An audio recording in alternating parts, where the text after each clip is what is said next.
घरात बसून तुला काय काम असते? तर हा प्रत्येक गृहिणीला विचारणारा प्रश्न आहे. तर तुमच्या पण आहे का घरी असंच? तर मला नक्कीच सांगा. तर इथं मी फ्रेश वगैरे झाले होते आणि मला उरकायचं होतं. केस वगैरे मी अशी फोल्ड केलेली होते. त्यानंतर इथं मॉइश्चरायझर वगैरे लावून घेतलेलं होतं. कारण का माझी स्किन ही ड्राय स्किन आहे. त्यामुळे जर नाही लावलं तर ते खूप बेकार दिसतं आणि तर इथं मी लावत होते असं मॉइश्चरायझर. साधंच आहे माझं मॉइश्चरायझर, ॲलोवेराचं आहे. हाय क्वांटिटीचं वगैरे मी काय असं क्वालिटीचं वगैरे वापरत नाही. म्हणजे तशी क्वालिटी चांगली आहे ॲलोवेराची.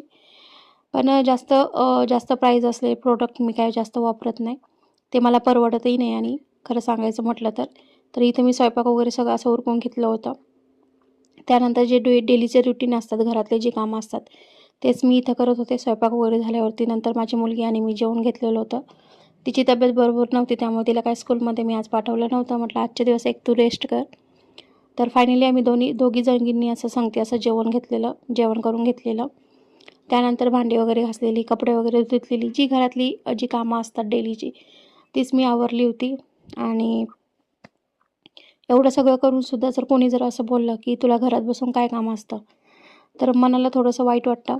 कारण का घरात बसून बोटावर मोजणारी इतकीच कामं असतात.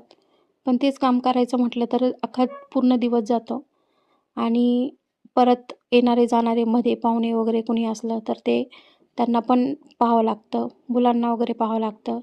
तर म्हणजे सगळ्यांचंच सगळं व्यवस्थित करावं लागतं.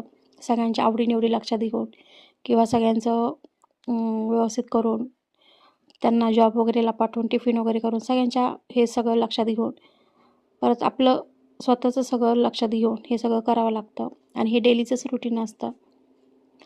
त्यामुळे प्रत्येक गृहिणीला ह्या सगळ्या गोष्टीला सामोरे जावंच लागत असतं. म्हणजे मीच नाही अशी एकटी.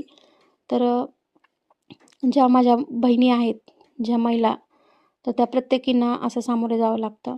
तर इथं कपडे वाळत घालत असताना मी इथं लिंबू असे बघितलेले होते. तर इथं हे आमचंच लिंबाचं झाड आहे आणि 2-3 लिंबं अशी आली होती त्याला मोठे-मोठे.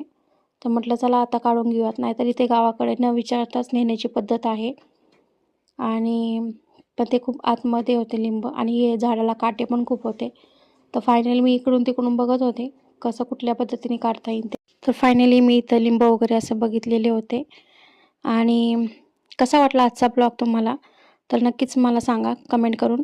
आणि माझ्या चॅनलवरती नवीन असेल तर चॅनलला सबस्क्राईब करा, व्हिडिओजला लाईक करा. चला भेटू नेक्स्ट ब्लॉगमध्ये. तोपर्यंत बाय.